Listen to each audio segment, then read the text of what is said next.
University of Tennessee, the Knoxville Super Regional Champion and College World Series participant. We're joined left to right on your screen by head coach Tony Vitello, student athletes Jake Rucker and Evan Russell. As we wait on questions using the raise your hand function, Coach, if you'd start us off with some opening comments. Yeah, heck of a day for Vol Nation today. Broncos fans got to be happy because we got Peyton Manning saying Omaha again. So these guys are as excited as you can imagine. Get an SEC team drawn, it's going to be a war. But I think our kids showed up with the right mentality today. They were certainly focused, but they were also relaxed. And I could not be happier that the guy on the mound at the very end was Redmond Walsh. Small in stature, enormous in heart, and it kind of represents what we got going on in our locker room and in our dugout. And then the last thing would just be, before I forget, a big thank you to everybody. I mean, ever since we got here, you've seen already this weekend, I do a lot of foolish things and kind of get out of control at times, but just wanted to get this thing to where people were proud of it. And I think the crowd today alone, but also the following on the street or on TV or via text message for these kids speaks volumes of where it's at right now. And it's at that spot because the guys have won, but I think it's been more about the fashion in which they win with some grit. And they play together. And for that to show up loud on TV or very obvious when you're watching in person, that means it's truer than true. Thank you, Coach. Jump right into questions with Ben McKee and Trey Wallace. Tony, did you make it through the dog pile unscathed? Everybody good to go? Yeah, there was a knee injury later on in the locker room. But all in all, I think everybody came out okay. I mean, you hate to look ahead, but Redmond's out there. And, well, first of all, Camden was out there. His nickname's Bones. And if he finishes it, I'm saying just don't hurt this guy by jumping on him. And then we bring in Redmond Walsh, who I don't know who's winning in a UFC fight between those two, but I don't think anyone's going to pay-per-view for that one. So fortunately, everybody's healthy, and the celebration was what it should be. And it'll be a great feeling for these guys for quite a while. And then I think with their mentality, somewhere in there is probably going to be a shift to, what's the next task we got. On a serious note, just what was going through your mind as that final out was recorded on that line drive to Jake Rucker? Just catch it, please. But also, again, I think, I really wanted Redmond to have success there and come in and get the job done. I don't know that he threw one ball out of those two hitters. So there wasn't a lot of conscious thought at the time, but it was a great feeling. And then I wanted to see the kids celebrate a little bit. Usually it's a quick handshake, and then you want to be respectful of the other team. And that certainly is the case today, but made sure to watch for a little bit and see these here where they're enjoying their work, but it ain't easy. It's not everything to smile about. So enjoyed that vision, and it'll never leave my head. Hey, Tony, I know you're sitting there and you brought that baseball with you up to the podium, which Mike Wilson wrote about a few days ago. Can you talk about just, 4 years, where you are now, what that means to you, that Mon baseball right there, and then just the overall excitement for your team getting to go to Omaha? Yeah, I mean, it just was a prop to bring in. It means a ton to me. It's kind of a personal thing, but it was grabbed as a story, and which I was good with, and Megan was good with.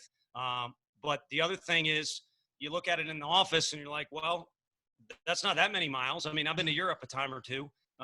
So you just got to get in your car and you keep driving until you got to get more gas, and then you keep driving. And that's kind of been the thing with this group, is we never talked about Omaha a ton, but it's like, we got to get a little bit better. We got to repaint our weight room.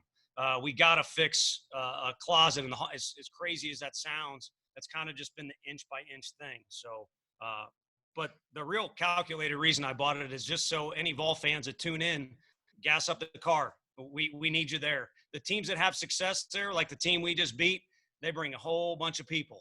And, this is a special thing. You get rolling in during the year, and I appreciate the support. But people that have to do this for a living, you would never say, we're going to go to Omaha, or let's just get to Omaha.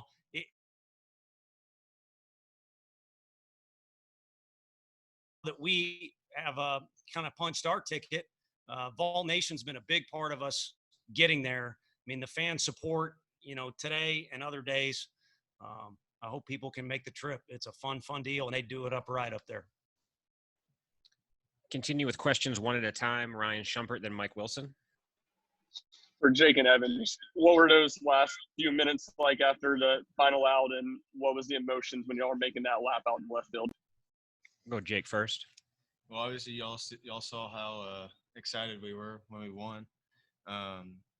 It just so many emotions went through our body, and just chills went through our whole body. Just all the hard work we put in over the summer and the fall, and all the coaching staff and the players who just put all the amounts of hours of work in the weight room and on the field and whatnot behind the scenes is definitely worth watching, and definitely something that we can look back on and just keep grinding. Yeah, man, it was a surreal moment. You got 30 guys in the locker room that would do anything for each other. And this is a family. I have a pretty close family back home, but this is a family. And I don't know if it gets closer than this. We spent hours together, days together, doing some hard work. And, to see it all pay off on the field, and to see a program that we're building, and, to see a program that's here to stay for a long time, it's a pretty exciting deal. And, I think everyone's going to enjoy this for a long time. And, but, we still got a lot of work to do. And, I think a lot of guys in this dugout are ready for the challenge. This one's for Tony and Jake. For Tony, what did it mean to see Jake have the day that he had today? I mean, in this moment, this stage, and kind of setting the tone early. And Jake seemed like a mostly reserved and quiet guy. What was that moment like for you down in front of the dugout? Looked like you were pretty celebratory with some fans there for a moment. Yeah, I mean, it's corny, but honestly, what I thought of when Jake squared up a couple balls is like, this dude thinks it's the Little League World Series, because he made it there and was a superstar back in the day. And then the other thing was just like not surprised, but kind of, you got to try your best to not build this game up too much. But as the game's going on, you realize the magnitude, and just not surprised. Since we've been here, he's been on the field more than any player we've coached, and it's because he's steady Eddie. And so whether it's a huge game or perceived as, a trap game, or I don't know what would be in between, you get the same guy every day, and the same guy's pretty special on and off the field. Yeah, obviously it was an exciting moment when squared that ball up pretty good off Marceau. Marceau is probably one of the best pitchers in the country this past year, and so me just getting that hit and seeing all the fans just overwhelming with excitement and cheering, it brings you just to have that feeling of you're on top of the world. And so obviously celebrating a little bit there, just try to get the fans going, wake them up a little bit, and just get them Vol fans going. So Go next to Will Backus and Troy Provo-Heron. Yeah, for Jake and Evan, you kind of get a win yesterday by grinding it out, and you come out today and get some early power and keep that consistent hitting. Just, what kind of confidence does that give you headed into Omaha, where you could get a lot of different looks in a pretty short period of time? Go Evan first.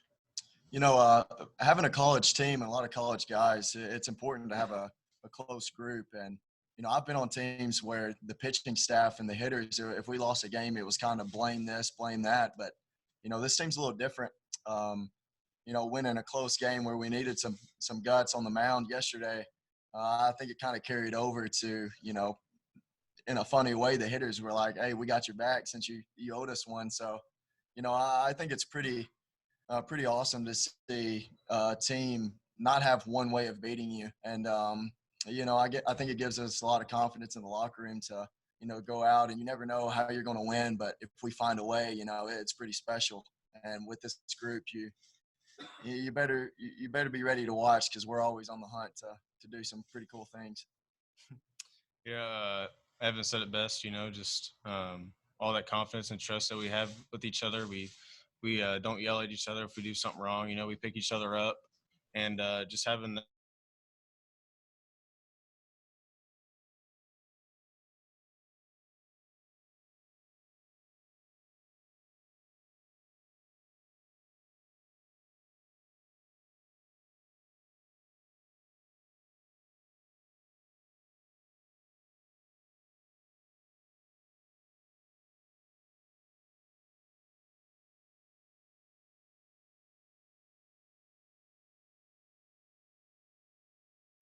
you know,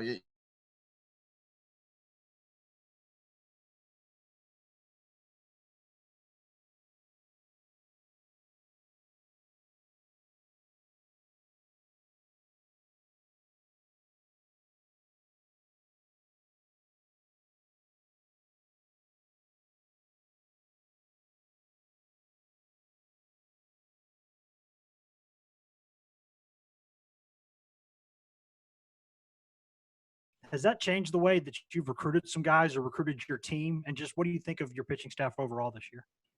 Yeah, I think it has affected our recruiting offensively. Pitching wise, I think what we're looking for fits into that little niche of what works. And a big part of that is you got to be tough. You got to be really tough. And Frank has pitched in places like Stillwater and Lubbock, or coach pitchers in those places where the ball can absolutely fly with the wind. So, I mean, at the end of the day, that's our head baseball coach. I'm kind of the head coach of a lot of other things, but Coach Maneri's dead on. I mean, the guy, his resume is ridiculous. And I said it when I got hired. He's kind of notorious, if you follow college baseball, for being the guy that when a head coach is in trouble or in hot water, he comes and saves the day and reverses that, into a true 180. So I figured before I ever get in trouble, might as well just hire him right off the bat. Evan, you touched on this. So I wanted to ask Jake, what is it like to be in a game like this where you're kind of expecting that battle and multiple occasions you can look up at the scoreboard and see a 9-run lead? And for Tony, what does getting to Omaha mean for the program? Yeah, I thought Evan touched on it pretty good on how, like, even though the lead was pretty big, just going back to what I said, just like not really taking anything for granted, just try to grind out the at-bats and grind out every pitch when you're on defense and stuff and get outs one at a time. Just having that mindset, it's a deadly thing. And so you can win a bunch of ball games like that. And so that's what we've been doing so far, and we're going to keep doing that. I think it's hard to put into words, going to Omaha, they'll be dancing in the streets like crazy. So tonight, so that's the present moment thing. I think the next thing is the most important thing. That means we have a chance to make it to the national championship series. So, you got 2 groups of 4 and, it's 2 different tournaments, and the winners of each of those tournaments will meet, in the middle for that championship series. So we've got a chance to win another tournament, which, we were almost able to do in Hoover, and we've won our last 2. So we'll move on to the next one, and, it'll be a fun group to be in that environment and take on that challenge. And then, the obvious stuff is it boosts recruiting. It boosts season ticket sales next year. It creates a capacity problem at our stadium. So there's a lot of benefits, but I think the ones that are in our near sight, if that's the right way to say it, are the most exciting. Jake Nichols and Ben McKee. This one's for Evan specifically. Evan, I got a chance to talk to your dad before the game, and he talked a little bit about your journey from Scottsdale to Tennessee. When you look back and kind of think about travel ball in high school, putting on that Team Tennessee jersey and where you are now, can you describe that? It was never just sunshine and rainbows. It was a grind, and this was always the place I wanted to be. Working in high school, for some reason, I knew I wanted to be a Tennessee Volunteer.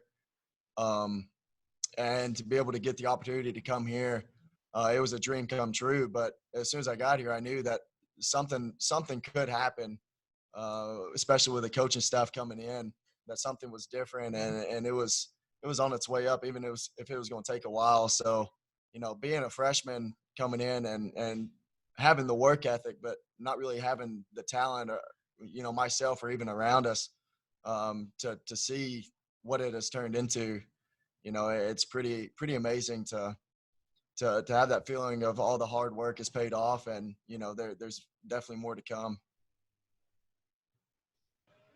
Tony, I've got 2 quick ones for you. Why was this team the first one to make it to Omaha in nearly 2 decades? And you've always talked about how much your dad has meant to you in your coaching career. Have you been able to share a moment with him? I know there's been a lot of family down on the field. Have you been able to share a moment with him since you all won?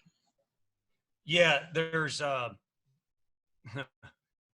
there's a lot of old players former players of his that would like to see him crying and not being able to get any words out.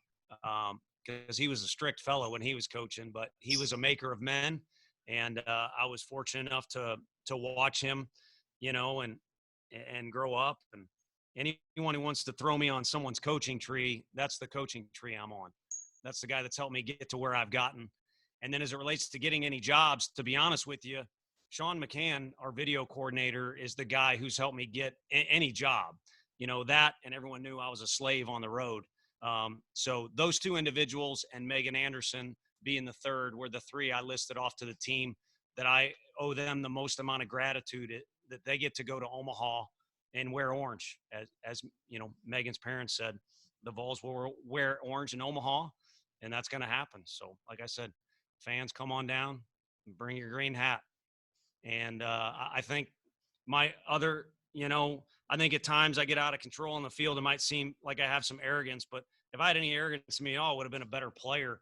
At times I struggle with confidence, and that's why I try and, relay these messages to these guys. But my honest answer is I think last year's team could have went to Omaha. And unfortunately, the pandemic got in the way. So maybe the extra bittersweet deal or the motivation from last year and the core group of guys that were on a talented group last year is what helped these guys get there. But you can't do anything by snapping your fingers, but there's been a little daily improvement every day around here in a lot of different areas. And when you do that, you're going to get some level of success. But making it to this place is hard, and that's where our kids need to enjoy it and also capitalize on it. I'm sorry, was there an element of that question for Jake, Ben? I'm sorry. No. All right, we'll go next to Rick Russo and Ryan Shumpert. Tony, the bats weren't exactly cracking last night, but the guys did just enough to get the win. Did you have a feeling they were going to unload today? Not. I don't think you want to ever kind of, predict you're putting up a touchdown or anything like that. But you saw a looseness there that made you more comfortable. The Florida game down in Hoover, I think we won 4-0, but we saw some ridiculous arms, and the park was playing big. That was kind of a vibe before the game that was similar to today, where it's like, all right, I mean, you got to put your work in, and you're going to play 9 innings. There's a lot that can happen, but you sure feel good about it. And that was, again, kind of the vibe the guys had today. And I don't think they get to that unless, they've accumulated. We're at 50 wins and 16 tough losses. There's been a lot of lessons learned because they've been good enough to be in an SEC final or a SEC series that's really hyped up, or it's, supposed to be the most watched one of the weekend. So you kind of get some trial and error there, and you keep, kind of finding your best, kind of presence for each day. And today was good. Tony, after the first month of the season, it didn't really seem like any of your players slumped for long periods of time. Just what kind of went into not letting a bad game or a bad weekend spiral into a bad. That's, the weight room's behind us. I think toughness and willing to accept hard times was a part of that, because there wasn't some great, sunshine and rainbows is what Russ used.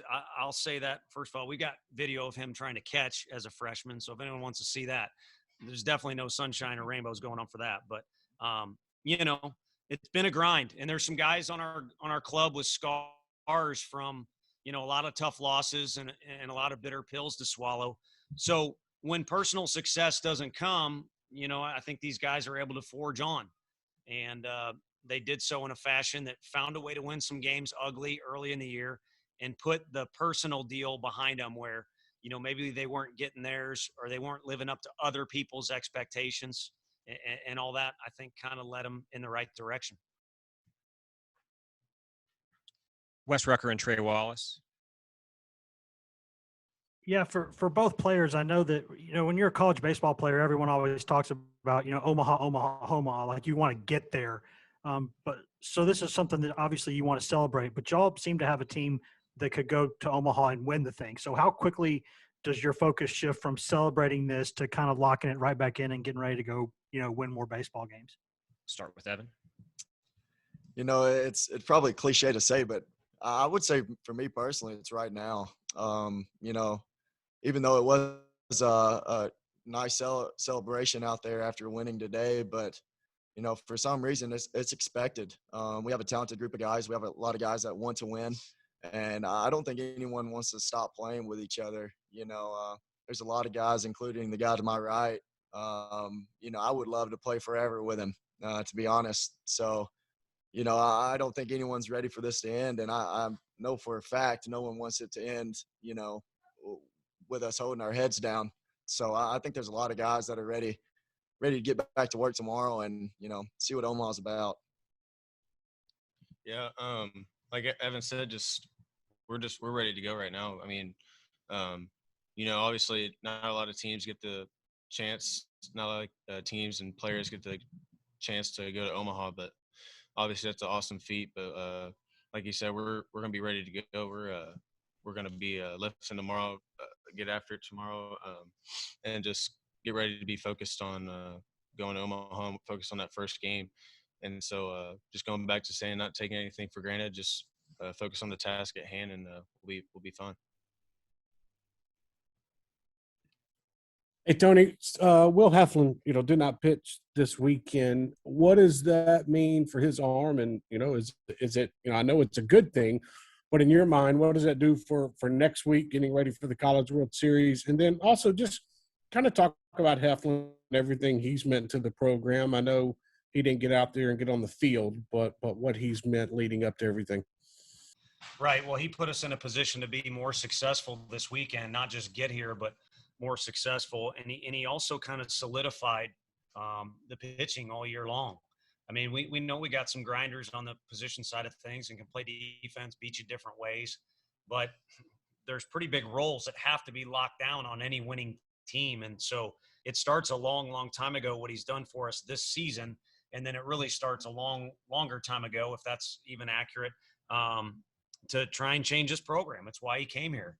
So it's huge. And I think he's just as happy as these guys that the thing ended today. But we all know he would have manned up and done his deal if we would have